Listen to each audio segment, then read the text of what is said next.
আব্দুল্লাহ ইবনে হুযাইফা রাদিয়াল্লাহু তাআলা আনহুর সাথে রোম সম্রাটের সাথে যুদ্ধ। কার সাথে? রোম সম্রাটের সাথে যুদ্ধ। আব্দুল্লাহ ইবনে হুযাইফা রাদিয়াল্লাহু তাআলা আনহু তখন ওমর রাদিয়াল্লাহু তাআলা আনহুর জবানায় ছিল তার সৈন্যদেরকে নিয়ে রোম সম্রাটের সাথে যুদ্ধ হবে। রোম সম্রাট তার সৈন্যদেরকে নিয়ে পরামর্শ করলেন যে মুসলমানদের ঈমান পরীক্ষা করা হবে। কার পরীক্ষা করা হবে? মুসলমানদের ঈমান পরীক্ষা করা হবে। তার সৈন্যদেরকে আব্দুল্লাহ ইবনে হুযাইফা রাদিয়াল্লাহু তাআলা আনহুদেরকে কিছু মুসলমানদেরকে তাদেরকে ধরে আনার জন্য, তার সিংহাসনে আনার জন্য অর্ডার করা হলো। রোম সম্রাটের সৈন্যরা কিছু মুসলমানদেরকে, সাহাবায়ে কেরামদেরকে ধরে নিয়ে আসলেন। আনার পরে দিয়া যখন রোম সম্রাটের সামনে নিয়ে আসলো, আনার পরে দিয়া দেখেন কত বড় ইমানদার, কত বড় ইমানের মজবুত, কত বড় তাকওয়া। আব্দুল্লাহ ইবনে হুযাইফা রাদিয়াল্লাহু তাআলা আনহু সহ সঙ্গীদেরকে নিয়ে আসলেন। রোম সম্রাট বলল, তোমাদের মধ্যে লিডারকে, আমিরকে, তাকে তোমরা ডাকো। বলতেছে আমাদের আমির আছে। বলো তার নাম কি? বলতেছে আমাদের আমিরের নাম হলো আব্দুল্লাহ ইবনে হুযাইফা। আব্দুল্লাহ ইবনে হুযাইফাকে ডাকা হলো রোম সম্রাটের সামনে।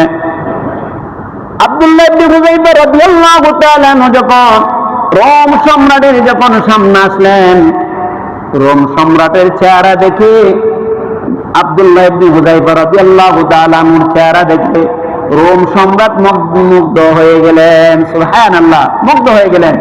আব্দুল্লাহ ইবনে হুযাইফা রাদিয়াল্লাহু তাআলা আনহু এত বড় সুন্দর সুদর্শন একটা পুরুষ ছিলেন, সুদর্শন একটা যুবক ছিলেন, এত সুন্দর, যেমন লম্বা তেমন সুন্দর। রোম সম্রাট আব্দুল্লাহ ইবনে হুযাইফা রাদিয়াল্লাহু তাআলা আনহুকে দেখে সে মুগ্ধ হয়ে গেলেন। বাদশার পাশ দিয়ে তার চেয়ারের মধ্যে বসাইলেন। বসার পরে দিয়ে বলতেছেন, এর আব্দুল্লাহ ইবনে হুযাইফা, তোমাকে আমি নিয়ে আসলাম, তুমি যদি তাকে কিছু লোভনীয় প্রস্তাব করা হলো। রোম সম্রাট আব্দুল্লাহ ইবনে হুযাইফাকে কিছু লোভনীয় প্রস্তাব করেছেন। বলতেছেন, তুমি যদি আমার প্রস্তাবগুলো যদি মানাও তাহলে তুমি ধনী হয়ে যাবা, বাদশাহ হয়ে যাবা। রোম সম্রাট চিন্তা করলো, যদি আব্দুল্লাহ ইবনে হুযাইফাকে যদি খ্রিস্টানের ধর্মের মধ্যে যদি আনা যায়, খ্রিস্টানের মধ্যে যদি তাকে বানানো যায়, তাহলে তাকে নেতা বানিয়ে দেওয়া হবে। এই চিন্তা করে তাকে প্রস্তাব দিল, ওরে আব্দুল্লাহ ইবনে হুযাইফা, তুমি যদি আমার দলের মধ্যে যদি চলে আসো, আমি 1 নম্বরে তোমার সৈন্যদেরকে আমি ছেড়ে দেব। 2 নম্বরে আমার সুন্দরী একটা কন্যা আছে, আমার এই সুন্দরী রমণীকে তোমার কাছে বিবাহ দিয়ে দিব। শুধু তাই নয়, আমার যে সম্রাটের যে রাজত্ব আছে, এই রাজত্বের অর্ধেক তোমাকে মালিক করে দিব, তোমার নামে লিখে দিব। শুধু তাই নয়, আমি মারা যাওয়ার পর এই সমস্ত রাজ্যের মালিক তুমি আব্দুল্লাহ ইবনে হুযাইফা হয়ে যাবা। আব্দুল্লাহ ইবনে হুযাইফা রাদিয়াল্লাহু তাআলা আনহু চোখের কোণা দিয়ে পানি পড়তেছে, পানি পড়তেছে। রোম সম্রাট বলতেছেন, এর আব্দুল্লাহ ইবনে হুযাইফা, মানুষ কোন লোভনীয় যখন প্রস্তাব পায়, মানুষ যখন দুনিয়ার মধ্যে যদি কোনো কিছু যদি ভালো কিছু পায়, মানুষ খুশি আনন্দ, আর তুমি কেন কান্না করতেছ? আব্দুল্লাহ ইবনে হুযাইফা রাদিয়াল্লাহু তাআলা আনহু বলতেছেন, ওগো বাদশা নামদার, আমি কান্না করতেছি এই জন্য, আপনি আমাকে কেন অর্ধেক রাজত্ব মালিক করে দিবেন? পুরো পৃথিবীর যদি আমাকে যদি বাদশা বানিয়ে দেন আর মালিক করিয়া দেন, আমি আল্লাহ রাসূলের কদম মোবারক আমি ছাড়তে পারবো না। সুবহানাল্লাহ, আমি আমার জীবন দিয়ে দিতে হতে পারবো, এরপরও আমি আমার ঈমান দিতে পারবো না। রোম সম্রাট এবার চিন্তা করলো, তাকে তো পাঠানো যাবে না। এরপরে তাকে তার সৈন্যদেরকে বলল, আব্দুল্লাহ ইবনে হুযাইফাকে তোমরা হাসির কার্যকরে তোমরা নিয়ে যাও, হাসিতে ঝুলাও। আব্দুল্লাহ ইবনে হুযাইফা রাদিয়াল্লাহু তাআলা আনহুকে হাসির মঞ্চে নিয়ে গেলেন। হাসির মঞ্চে নিয়ে তাকে হাসি দিয়ে দিবেন। এই অবস্থায় আব্দুল্লাহ ইবনে হুযাইফা রাদিয়াল্লাহু তাআলা আনহু সেই মুস্কি হাসতেছেন। রোম সম্রাট বলতেছেন, এটা কি পাগল নাকি? মানুষ যখন মৃত্যুর সময় হয়, মানুষ যখন ভয়ঙ্কর যখন মৃত্যু আসে, মানুষ ভয়ে কান্না করে, আর এই পাগল দেখতেছে যুবক হাসতেছে। বলতেছে আব্দুল্লাহ ইবনে হুযায়ফা, তুমি কেন হাসতেছ? তোমার কি ভয় হয় না? তোমাকে হাসিতে ঝুলাতে হবে? আব্দুল্লাহ ইবনে হুযায়ফা রাদিয়াল্লাহু তাআলা আনহু বলতেছেন, ওগো বাদশা নামদার, আমি হাসতেছি এই জন্য আমার নাগের ডোকার মধ্যে জান্নাতের সুঘ্রাণ এসেছে। সুবহানাল্লাহ। আমার নাগের ডোকার মধ্যে কি এসেছে? জান্নাতের সুঘ্রাণ এসেছে। দেখেন কত বড় ঈমানদার।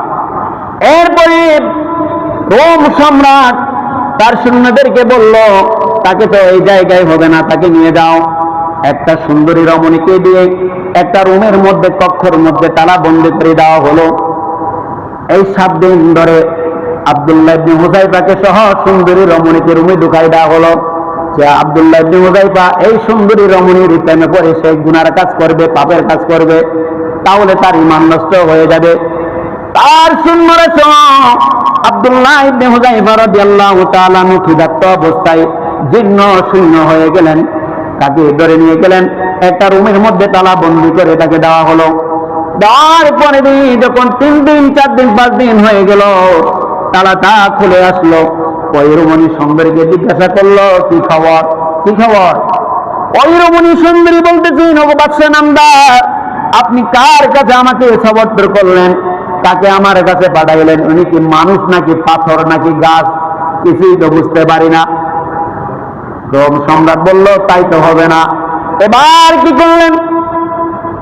দেখতেছেন আব্দুল্লাহ ইবনে হুযায়ফা খিদাত অবস্থা হয়ে গেলেন। আব্দুল্লাহ ইবনে হুযায়ফাকে একটা রুমের মধ্যে ঢুকিয়ে দিয়ে তাকে খাওয়ার ব্যবস্থা করলেন। ওইখানে তাকে খাওয়ার দেওয়া হলো শুকরের গোশত। কিসের গোশত? শুকরের গোশত দেওয়া হলো। আর পানির পরিবর্তে তাকে মদ দেওয়া হলো। আপনাদের কষ্ট হয়? সময় শেষ করে দিচ্ছি ইনশাআল্লাহ। কথা বলে তাকে খাওয়ার দেওয়া হলো, শুকরের গোশত দেওয়া হলো, পানির পরিবর্তে তাকে মদ দেওয়া হলো। দেওয়ার পরে দেখে 3 দিন পরে যখন তালা খোলা হলো, দেখতেছে শুকরের গোশত যেই জায়গায় দেওয়া আছে ওই জায়গায় পড়ে আছে, আর জায়গায় জায়গায় মদ দেওয়া আছে ওই জায়গায় মদ পড়ে আছে। রোম সম্রাট বললেন, রে আব্দুল্লাহ ইবনে হুযায়ফা, মানুষ যখন ক্ষুধার্ত অবস্থা হয়ে যায়, নিজের জীবনটা বাঁচার জন্য হারাম খাদ্যগুলা গ্রহণ করে, তুমি কেন খেলে না? আব্দুল্লাহ ইবনে হুযায়ফা রাদিয়াল্লাহু তাআলা আনহু বলতেছেন, ওগো বাদশা নামদার, তার ইমানি শক্তি বের হয়ে গেলেন। বলতেছে, আমার যদি জীবনও যদি শেষ হয়ে যায়, তারপরও আমি হারাম খাদ্য গ্রহণ করব না। দেখেন আল্লাহু আকবার। শুধু তাই নয়, মুসলমান ইমানদার আল্লাহর গোলাম ও আমার যুবক ভাইরা, আমার বৃদ্ধ বাবারা, আব্দুল্লাহ ইবনে হুযায়ফাকে একটা বড় কড়াই, একটা আগুনের কুণ্ডুলি তৈরি করে একটা বড় কড়াই দিলেন। টকবক টকবক একটা তেলের মধ্যে কিছু তার সৈন্যদেরকে নিয়ে আসলেন। বলতেছেন, আব্দুল্লাহ ইবনে হুযায়ফা, এখনো সময় আছে, নিজের জীবনটা বাঁচাও, না হলে এই তেলের মধ্যে তোমাকে নিক্ষেপ করা হবে। বলতেছে, জীবন চলে গেলে ঈমান ছাড়বো না। এরপরে কি করলেন? ও তার একজন সৈন্যকে ধরে আনে এই উত্তপ্ত প্রচন্ড টকবক টকবক তেলের মধ্যে, তাকে তেলের মধ্যে ছেড়ে দেওয়া হলো। ওই তেলের মধ্যে যখন ছেড়ে দেওয়া হয়, তার শরীরের গোশতগুলো আলাদা হয়ে গেল, হাড্ডিগুলো আলাদা হয়ে গেল। আব্দুল্লাহ ইবনে হুযায়ফার চোখের কোনায় কোনায় দিয়ে পানি পড়তেছেন। আর সম্রাট বলতেছেন, এখনো সময় আছে, তোমার জীবনটা বাঁচাও, না হোক তোমাকে কড়াইয়ের মধ্যে ফেলা হবে। শুধু তাই নয়, আরেকটা সাহাবীকে গরম তেলের মধ্যে, উত্তপ্ত তেলের মধ্যে ঢেলে দেওয়া হলো। এরপরে সে কাঙ্কাল হয়ে গেল, কাবাব হয়ে গেল, গোশতগুলা আলাদা হয়ে গেল। আব্দুল্লাহ ইবনে হুযায়ফা এরপর তার চোখের কোনায় পানি পড়ে, ঈমান ছাড়ে না। বলতেছে, আব্দুল্লাহ ইবনে হুযায়ফা, তোমাকে এই কুণ্ডলীর মধ্যে তেলের মধ্যে চারা হবে। এরপর আব্দুল্লাহ যখন কান্না করতেছেন, রোম সম্রাট বলতেছেন, এর আব্দুল্লাহ ইবনে হুযায়ফা, এখন তোমার চোখের পানি আসলো, তোমার মৃত্যুর ভয় তোমার অন্তরের মধ্যে আসলো। আব্দুল্লাহ ইবনে হুযায়ফা রাদিয়াল্লাহু তাআলা আনহু বলতেছেন, ওগো বাদশা নামদার, আমি মৃত্যুর ভয়ে কান্না করি না, মৃত্যুর ভয়ে কান্না করি না।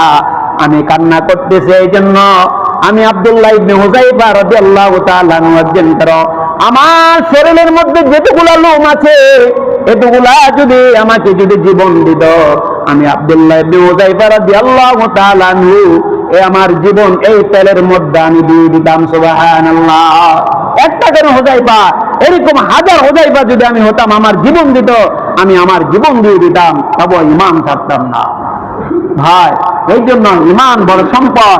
অনেক বড় আলোচনা, সময় সংক্ষিপ্ত। আমি আজকে আপনাদের মেহমান, 2-4 মিনিট যদিও দেরি হয় আমাকে ক্ষমা করে দিবেন। এই জন্য অনেক লম্বা আলোচনা। আল্লাহ তাআলা যেন আমাদেরকে পরিপূর্ণ ঈমানদার বানায়, যেন মুত্তাকী বানায়, যেন এই দুনিয়া থেকে গুনাহ জিন্দেগি মুক্ত করে যেন কবরে যেতে পারে। আল্লাহ পাক আমাদের সকলকে তৌফিক দান করেন। আল্লাহুম্মা আমিন।